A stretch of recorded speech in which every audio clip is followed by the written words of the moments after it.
आईचं दूध आटलं तेव्हा चालू केली दुधाची बाटली. आईचं दूध आटलं तेव्हा चालू केली दुधाची बाटली. शाळेत जाऊ लागलो तेव्हा चालू केली पाण्याची बाटली. उच्च शिक्षण चालू केलं त्यावेळेस चालू केली थंडाची बाटली. माध्यमिक शिक्षण चालू केलं त्यावेळेस चालू केली बिअरची बाटली. ती बरी नाही वाटली मग चालू केली इंग्लिश बाटली. ती बरी वाटली पण तिच्याने सगळ्या खिशाची तिजोरीच आटली. मग चालू केली गावातली देशी गावठी बाटली. ती बरी वाटली पण तिच्याने सगळ्या शरीराची आतडी फाटली. दवाखान्यात गेलो डॉक्टरनी लावली 2-2 हातायला सलाईनची बाटली. त्या बाटलीचंही काही भागलं नाही. शेवटी प्राणज्योत मावळली बॉडी आणली घरी. अंघोळ घातली गुलाब पाणी अत्तरची बाटली. तिथंही हौस नाही फटली. मग चिता रचली आणि चितेवरती ओतली रॉकेलची बाटली. काडी ओढली आणि तिथेच सगळी हौस फिटली. आहे की नाही. शेवटी व्यसनानं त्या ठिकाणी मरणच पत्करावं लागेल. म्हणून व्यसन करायचं आहे ना, कशाचं करायचं आहे. जाम पर जाम पीने से क्या फायदा, सुबह पिएगा तो रात को उतर जाएगी. जाम पर जाम पीने से क्या फायदा, सुबह पिएगा तो रात को उतर जाएगी. एक बार शिवनाम का प्याला पी के तो देख, तेरी जिंदगी सुधर जाएगी, तेरी जिंदगी सुधर जाएगी. आणि म्हणून प्यायचंच असेल ना, माझ्या भगवान शिव परमात्म्याचं शिवनाम प्या. एक वेळा ते अमृताहुनी गोड असणार, सुदेहुनी गोड असणार ते शिवनाम प्या. जीवनाचा उद्धार झाल्याशिवाय राहणार नाही. एवढं सांगून देखील आणखी बरेच जण व्यसनाच्या अधीन गेलेले आहेत. आणि त्या व्यसनाच्या अधीन गेलेल्या व्यक्तींना व्यसनापासून दूर करण्यासाठी हे शिवनामरूपी एकमेव शाळा आहे. या शिवा अनुभव मंडपामध्ये आल्यानंतर तुम्हा आम्हाला त्या व्यसनापासून दूर होण्याचा मार्ग मिळतो. आहे की नाही. किती सांगावं. एवढं सांगून देखील ही शिवकथा ऐकायला येतं कोण. बघा, जावं वाटतं, यावं वाटतं, पण इथं येतं कोण, इथं पोहोचतं कोण. इरादे लाख बन जाते हैं बनकर टूट जाते हैं. इरादे लाख बन जाते हैं बनकर टूट जाते हैं. इस शिवनाम के दरबार में वही लोग आते हैं जिन्हें मेरे भोलेनाथ बुलाते हैं, जिन्हें मेरे भोलेनाथ बुलाते हैं. है की नाही.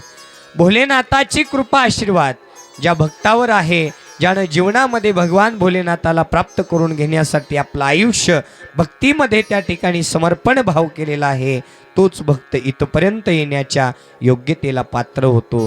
आणि म्हणून त्या बिंदुल ब्राह्मणानं जीवनामध्ये वाईट कर्माच्या बळावर शेवटी मृत्यूला पत्कारलं. अंत्यविधी संपन्न झाली आणि या चंचुलेचा संसार उघडा पडला. संसारामध्ये पतीला पत्नीची साथ, पत्नीला पतीची साथ असेल तर संसाराचा गाडा व्यवस्थित चालतो. पती घरामधून निघून गेल्यामुळं संसार उघड्यावर आला आणि या चंचुलेचं जगणं अवघड झालं.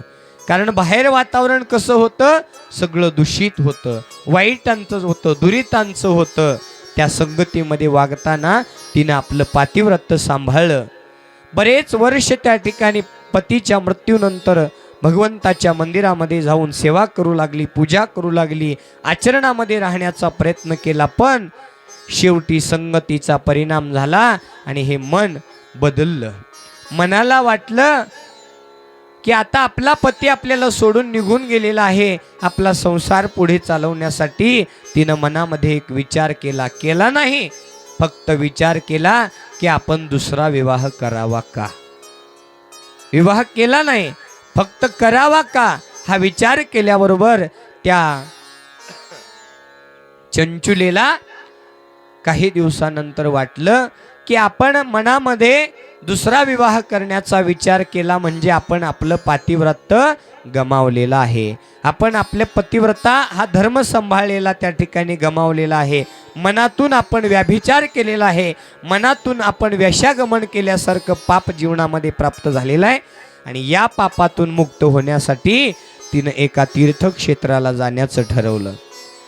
तीर्थक्षेत्रामध्ये गेल्यानंतर गंगेमध्ये स्नान कशासाठी करतात हो? कशासाठी करतात गंगेमध्ये स्नान? पाण्यात डुबकी कशासाठी करतात?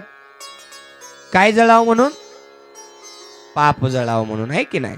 पण पाण्यामध्ये बुडाल्यानंतर, गंगेमध्ये स्नान केल्यानंतर पाप जळत नसतं माय, आणि गंगेमध्ये स्नान केल्यानंतर पाप जळतही माय. का हो महाराज? दोन्हीही तुम्हीच बोलता आहेत.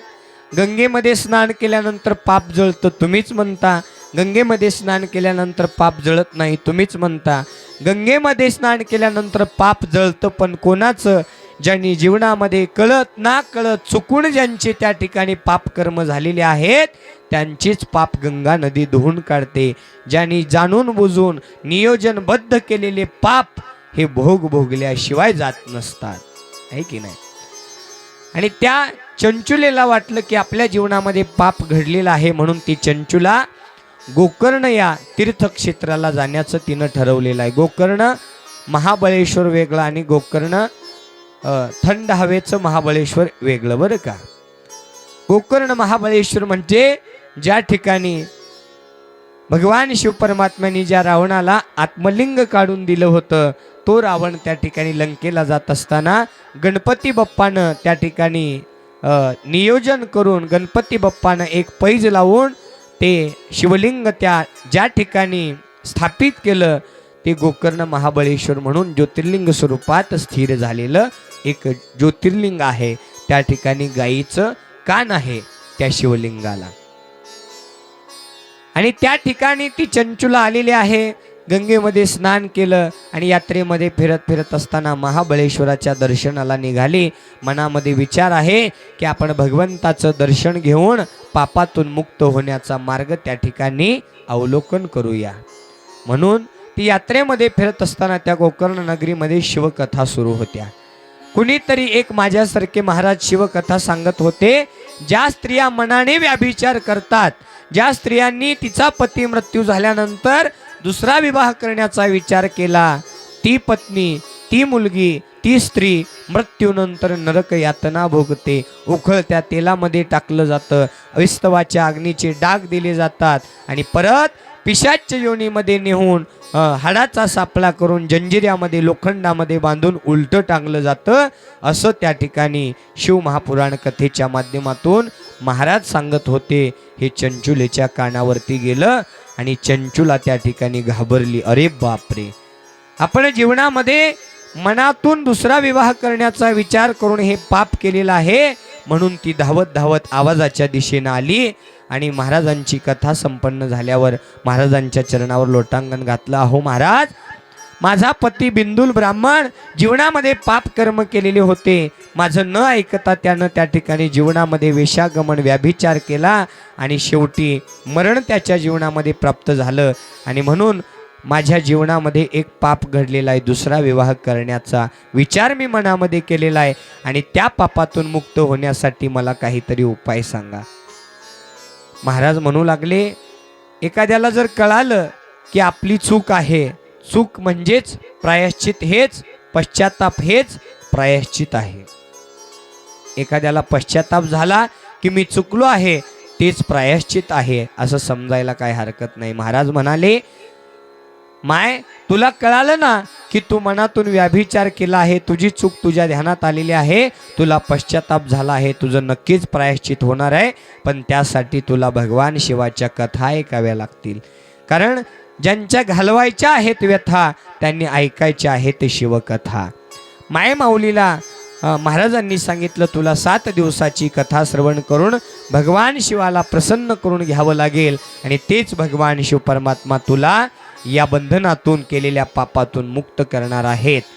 हे ऐकल्याबरोबर महाराजांना विनंती केली, अहो महाराज, मला हे शिव महापुराण कोण सांगणार, शिवकथा कोण सांगणार? तुम्हीच माझे माय बाप आहात, तुम्हीच दिनांचे नाथ आहात, दयाळू कृपाळू आहात, तुम्हीच मला ही कथा सांगा. विनंती केली आणि महाराजांनी भक्ताची विनंती मान्य करून महाराज सुंदर अशा प्रकारे आसन मांडून पहिल्या दिवसाच्या कथेला सुरुवात केली. जसं जसं दिवस पुढे जाऊ लागले तसं तसं चंचुला त्या शिवकथेमध्ये मग्न झाली. 5 दिवसाची कथा संपन्न झाली आणि 5व्या दिवशी या शिवकथेचं फळ म्हणून चंचुलेनं भगवान शिव परमात्म्याला हाक दिलेली आहे, विनंती केलेली आहे. हे शंभो महादेवा, दिनांचे कैवारी दीनानाथ, त्रिनेत्रधारी, त्रिशूलधारी, डमरुळधारी, नागधारी, गजचर्मधारी, व्याघ्रांबरधारी, भस्मधारी शंभू महादेवा, या पापी आणि दुराचारी भक्ताचा उद्धार करण्यासाठी या मी तुमची कथा गात आहे. एक वेळा मला भेट देऊन जा, असं ती चंचुला त्या भगवान शिव परमात्म्याला विनंती करून लागलेली आहे. कथा मी गाते तुझी आज माझ्या मुखाने,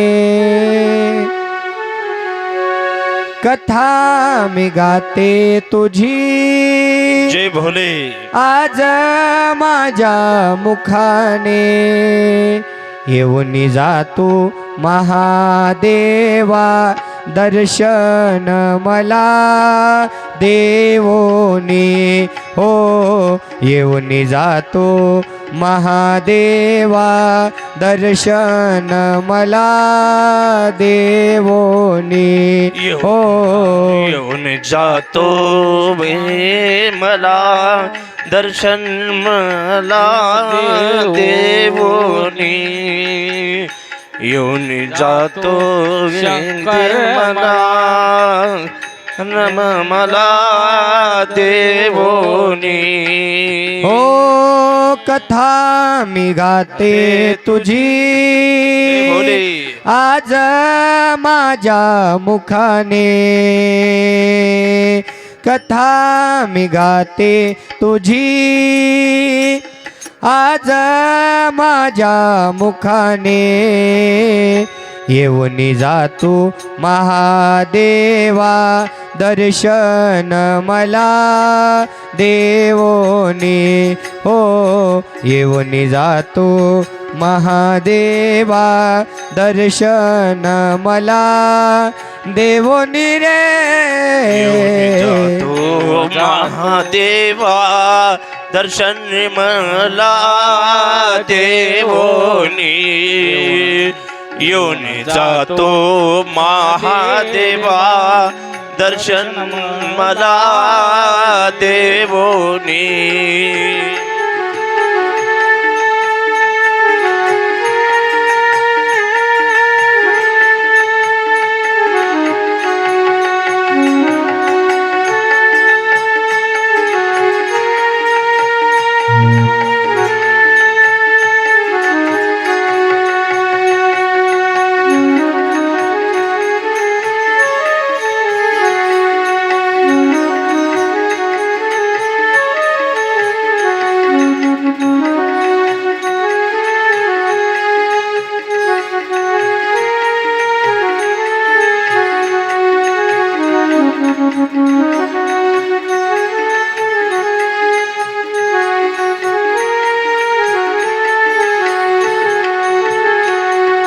शिवकथेचा महिमा ऐकून कानी धन्य झाले मी, धन्य झाले मी. भक्ती भावाने प्रेमळ मनाने गाते तुझे गुण मी, गाते तुझे गुण मी. पार्वतीच्या वरा एक वेळा जा भेटूनी, येऊन जातो महादेवा दर्शन मला देवोनी हो, येऊन जातो महादेवा दर्शन मला देवोनी हो, येऊन जातो महादेवा दर्शन मला देवोनी, जातो महादेवा दर्शन मला देवोनी.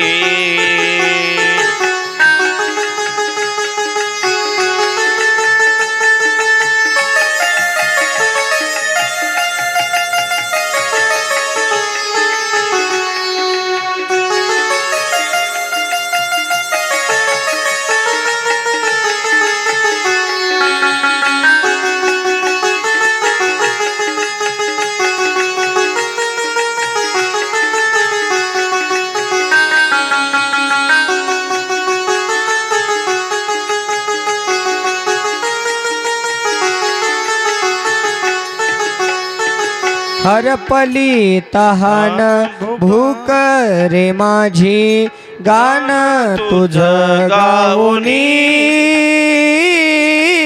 गान तुझ गाऊनी जय भोले तल्लीन झाले भक्तीत तुझ्या तन मन मी अर्पुनी जय भोले तन मन मी अर्पुनी जवळ करना तू महादेवा माया देवोनी येऊनी जातो महादेवा दर्शन मला देवोनी हो येऊनी जातो महादेवा दर्शन मला देवोनी येऊन जातो महादेवा दर्शन मला देवोनी येऊन जातो महादेवा दर्शन मला देवोनी हो कथा मी गाते तुझी जय भोले आजा माझ्या मुखाने हो कथा मी गाते तुझी आजा माझ्या मुखाने येऊनी जातो महादेवा दर्शन मला देवोनी येऊनी जातो महादेवा दर्शन मला देवोनी येऊन जातो महादेवा महादेवा शंभुदेवा महादेवा महादेवा शंभुदेवा देवोनी शंभोराया नमः पार्वतीपते शिव हर हर येऊनी जातो महादेवा दर्शन मला देवोनी भगवान शिव परमात्म्याला विनंती केली आणि सप्ताहाच्या 7व्या दिवसाच्या मंगल आरतीला भगवान शिव परमात्म्याने या चंचुलीला भेट दिलेली आहे. चंचुला डोळे मिटून शिव महापुराण कथा श्रवण करण्यामध्ये तल्लीन होती. चंचुलीच्या समोर भगवान शिव परमात्मा आलेले आहेत आणि चंचुलीला भगवान शिव परमात्मा बोलू लागलेले आहेत. चंचुला डोळे उघड, पहा कोण आलेला आहे. चंचुला हळुवारपणे डोळे उघडून पाहू लागली तर दिनांचा नाथ, त्रिनेत्रधारी, त्रिशूलधारी, गजचर्मधारी, व्याघ्रांबरधारी, नागधारी, डमरुळधारी भगवान शंभू महादेव सगुण रूपामध्ये समोर पाहिले. मनामध्ये आनंद झाला. साष्टांग प्रणिपात चंचुलेनं महादेवाला घातला आणि महादेवाने चंचुलेला विचारलं, काय वरदान पाहिजे माग. चंचुला म्हणू लागली, फक्त तुमच्या चरणाची सेवा घडावी आणि मी मनातून केलेला व्यभिचार, माझा पाप नष्ट होऊन कैलासामध्ये तुमच्या सेवा करण्याचं भाग्य माझ्या जीवनामध्ये प्राप्त व्हावं याचसाठी केला होता अट्टहास. भगवान शिव परमात्म्याने तथास्तु वरदान दिलं आणि सोबत चंचुलीला सोबत घेऊन कैलासामध्ये आलेले आहेत. त्या दिवसापासून चंचुला भगवान शिव आणि पार्वतींची सेवा करत दासी होऊन त्या कैलासामध्ये वास्तव्य करू लागली. बघता बघता बरेच दिवस सेवा झाली आणि एके दिवशी दुपारच्या वेळेला पार्वती मातेची सेवा करत असताना चंचुला पार्वती मातेला बोलू लागली, जगाची जगत जननी जगदंबा माता, नवखंडाची मालकीन तुम्ही आई आहात. आईचं काय काम असतं? लेकराचा हट्ट पुरवणं. आणि म्हणून माझ्या या लेकराचा हट्ट आहे, इच्छा आहे की बरेच दिवसापासून कसाही असो माझा पती कुठं असेल, कोणत्या ठिकाणी त्याला जागा मिळालेली आहे हे पाहण्याची इच्छा आहे, ऐकण्याची इच्छा आहे. कसाही असू द्या, मारझोड करणारा असू द्या, कसाही असू द्या, पण पत्नीला पतीविषयी कळवळा आणि प्रेम असतो बरं का. आणि चंचुलेनं पार्वती मातेला त्या ठिकाणी विनंती केली. पार्वती मातेनं डोळे मिटून पाहिलं तर नरक यातना भोगून उकळत्या तेलामध्ये टाकण्यात आलं, विस्तवाच्या अग्नीचे डाग देण्यात आले, जंजिऱ्यानं बांधून पिशाच्य योनीमध्ये टाकलेला वृत्तांत चंचुलीला पार्वती मातेनं सांगितला. चंचुलीच्या डोळ्यात अश्रूंच्या धारा आल्या. माझ्या पतीची एवढी अवहेलना, माझा पती एवढ्या यातना भोगत आहे म्हणून चंचुला रडू लागली आणि पार्वती मातेच्या समोर हात जोडून विनंती करू लागली, माते काहीही करा, जसा माझा उद्धार झाला ना तसा माझ्या पतीचाही उद्धार झाला पाहिजे. ही भावना पत्नीच्या अंतःकरणामध्ये असली पाहिजे. माझ्या पतीचाही तुम्ही उद्धार करा आणि त्यासाठी वाटेल ते करायला मी तयार आहे, पण माझ्या पतीला त्या पिशाच्य योनीमधून बाहेर काढा. पार्वती माता म्हणू लागली, हे कसं शक्य आहे? पण अशक्यही नाही आहे. कुठलीच गोष्ट या जगामध्ये अशक्य नाही आहे. आपल्या प्रयत्नाने दगडातल्या देवाला सुद्धा प्राप्त करून घेण्याची ताकद आहे. म्हणून पार्वती माता म्हणू लागल्या, तुझ्या पतीला पिशाच्य योनीमध्ये जर एका महान तपस्वी ऋषींनी शिवकथा सांगितल्या, जसं जसं कानावरती शिवकथा पडतील तसं तसं पुन्हा तुझा पती देह धारण करेल आणि केलेल्या वाईट कर्माच्या पापातून त्याची मुक्तता होईल. पार्वती मातेला विनंती केली, माते तुम्ही आई आहात, तुम्हीच सगळं नियोजन करून माझ्या पतीला शिवकथा सांगण्याची योजना करा. लगेच पार्वती मातेनं तुंबरू ऋषींना बोलावून घेतलं आणि आज्ञा दिली, चंचुलीला घेऊन पिशाच्य योनीमध्ये जा आणि तिथं जंजिऱ्यामध्ये बांधलेल्या बिंदुल ब्राह्मणाला समोर बसवून कथा सांगा आणि त्यानं पूर्ण देह धारण केल्यावर 7 दिवसाची मंगलमय कथा संपन्न झाल्यावर त्याला कैलासात घेऊन या. आज्ञा घेऊन तुंबरू ऋषी चंचुला, शिवगण, नंदीगण पिशाच्य योनीमध्ये आलेले आहेत. हाडाच्या सापळ्यामध्ये असलेल्या बिंदुल ब्राह्मणाला समोर बसवलं, सुंदर आसन मांडला आणि शिवकथेला सुरुवात केली. सुंदर स्वर लावून पंचाक्षरी मंत्राचा जप करून त्या ठिकाणी तुंबर ऋषींनी 7 दिवसाची कथा संपन्न केली.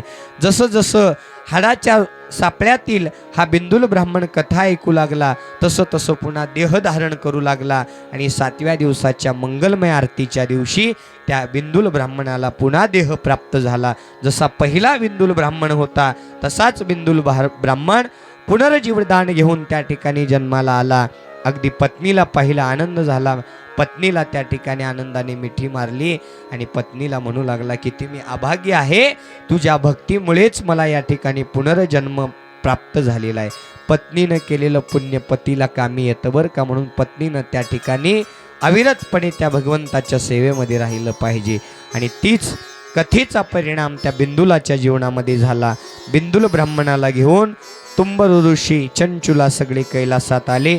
शंभू महादेवांना बिंदुल ब्राह्मणांनी साष्टांग नमस्कार घातला, स्तुती केली, क्षमा मागितली. महादेवांनी सांगितलं, माणूस हा चुकीचा पुतळा आहे, चुकतोच, पण माणसाला वेळ आल्यानंतर कळायला पाहिजे बरं का, कळायला पाहिजे. माणसातली माणुसकी दाखवता आली पाहिजे, माणसातला माणुसकीपणा दाखवला आला पाहिजे. माणसाजवळ सगळं काही आहे बरं का. टेबलाला पाय असतात पण चालता येत नाही, कपाला कान असतात पण ऐकू येत नाही, आहे की नाही. टेबलाला पाय असतात, चालता येत नाही, कपाला कान असतात, ऐकू येत नाही, बाटलीला तोंड असतं, बोलता येत नाही, कंगव्याला दात असतात, खाता येत नाही, सुईला टोक असतं, नाक असतं, श्वास घेता येत नाही, पण माणसाजवळ सगळं असूनही माणुसकी दाखवता येत नाही. ही मोठी शोकांतिका आहे बरं का. आणि माणसाला नेमकं कोणता उपाय सांगावा. दगडाला भस्म लावलं तर त्याचा महादेव होतो, दगडाला जर पिवळा भंडारा लावला तर त्याचा खंडोबा होतो, दगडाला गुलाल लावला तर त्याचा ज्योतिबा होतो, दगडाला बुका लावला तर त्याचा विठ्ठल होतो. पण माणसाला कोणता कलर लावावा जेणेकरून माणसातला माणूस जागा होईल? कोणता कलर लावावा? शिवनामरूपी कथारूपी कलर आपल्या जीवनामध्ये प्राप्त करून घ्या. चंचुला आणि बिंदुल ब्राह्मणाचा त्या ठिकाणी शिवकथा श्रवणाने उद्धार झाला आणि दोघेही आनंदाने त्या कैलास पर्वतावरती वास्तव्य करू लागले. आणि अशा प्रकारे शिवमहापुराण कथा श्रवण केल्यानंतर कितीही पापी आणि दुराचारी असुदा त्या भक्ताचा उद्धार झालेल्या कथा आपण श्रवण केलेल्या आहेत. आपणही आपल्या जीवनामध्ये भगवान शिव परमात्म्याने त्या बिंदुलाला चंचुलीला आपल्या चरणाची सेवा करण्याचं भाग्य प्राप्त करून देऊन कैलासामध्ये जागा दिली. इतरत्र कुठं यातना भोगत वेदना भोगत आपल्या कर्माचे फळ भोगत जाण्यापेक्षा चांगले कर्म करून शिवनाम जीवनामध्ये अवलोकन करून घेऊन मोक्षाचे अधिकारी होऊन कैलासाची प्राप्ती करून घ्या. एवढंच या प्रसंगी सांगून करू शंभू देवा देवाधी देव महादेवा आरती करू शंभू देवा देवाधी देव महादेवा आरती करू शंभो देवा देवादी देव महादेवा आरती करू शंभो देवा देवादी देव महादेवा. हो जलभस्माने पूजा करूनी बेलवाहू चरणाला पाहुन आईसी भोळी भक्ती मनी शंभुदेव हसला. भक्त तारणारा देव हा भोळा त्याच्या सेवेत जन्म जावा. आरती करू शंभो देवा देवादी देव महादेवा आरती करू शंभो देवा देवादी देव महादेवा. हो धूप दीप लावून नैवेद्य दाखवू मुखाला पाहुन आईसी गोड भक्ती मनी शंभू संतोषला. दान देणारा सुखाचा झरा त्याच्या सेवेत जन्म जावा. आरती करू शंभो देवा देवादी देव महादेवा आरती करू शंभो देवा देवादी देव महादेवा. हो शंख डमरू टाळ मृदंग वाजवू आरतीला भोळ्या भक्तीने भोळ्या मनाने जाऊ शरणाला.